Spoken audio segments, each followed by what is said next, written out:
அஸ்ஸலாமு அலைக்கும் வீவர்ஸ். இன்றைக்கி நம்ம சேனலில் பிரெட் பீஸா செய்வது எப்படின்னு பார்க்கலாம் வாங்க. இப்போது ஸ்டவ் ஆன் பண்ணி ஒரு தவாவை வச்சு கொஞ்சம் பட்டர் ஆட் பண்ணிக்கலாம். ஹீட் ஆகுனதும் 2 சாசேஜ் நான் கட் பண்ணி வச்சுருக்கிறேன்.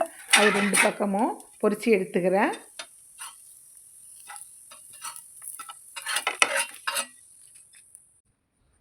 இப்போது அடுத்தது நான் 4 துண்டு ப்ரெட்டு எடுத்துக்கிறேன். அது 4 பக்கம் ஓரத்தையும் கட் பண்ணி எடுத்துக்கலாம். நமக்கு அது தேவைப்படாது. இப்போது 4 துண்டையும் கட்டடமாக நம்ம சேர்த்துக்கிட்டு லைட்டாக தண்ணி தெளிச்சிக்கலாம். சப்பாத்தி கட்டையால் அது 2ஐயும் உருட்டி ஒன்றா சேர்த்துக்கலாம். இப்போது இந்த ப்ரெட்டோட நம்ம பீஸா சாஸை சேர்த்து டொமேட்டோ கச்சப்பு இருந்தால் அதையும் சேர்த்து நல்லா ஸ்ப்ரெட் பண்ணி விட்டுக்கலாம். இப்போது அடுத்த லேயருக்கு 4 துண்டு ப்ரெட்டுக்கு 4 ஸ்லைஸ் சீஸ் சேர்த்துக்கலாம். என்கிட்ட 2 தான் இருந்துச்சு. அதை ஸ்ப்ரெட் பண்ண மாதிரி சேர்த்துக்கிட்டேன். அடுத்து டாப்பிங்ஸுக்கு வெங்காயத்தை கொஞ்சம் பெருசாக கட் பண்ணி இந்த மாதிரி சேர்த்துங்க.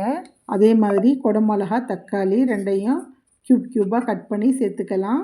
நம்ம பொரித்து வச்சுக்கிற ஹாட் டக்கையும் இது கூட சேர்த்துக்கலாம். இந்த பீஸாவுக்கு முக்கியமான இன்க்ரீடியண்ட்டு துருண சீஸு தான். அதை நிறையா தூவி அதை தவாவுக்கு மாற்றி 5 நிமிஷம் க்ளோஸ் பண்ணிடலாம்.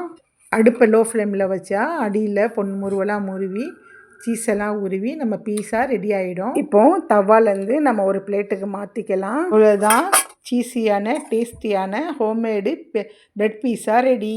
இந்த வீடியோ பிடிச்சிருந்தால் லைக் பண்ணுங்கள், ஷேர் பண்ணுங்கள். இந்த மெத்தடில் பீஸா நீங்களும் ரெடி பண்ணி பார்த்துட்டு டேஸ்ட் எப்படி இருக்குன்னு கமெண்ட்டில் சொல்லுங்கள். இதே மாதிரி இன்னும் நிறையா ரெசிபிக்கு மறக்காமல் நம்ம சேனலை சப்ஸ்கிரைப் பண்ணிக்கோங்க. அஸ்ஸலாமு அலைக்கும், பாய்.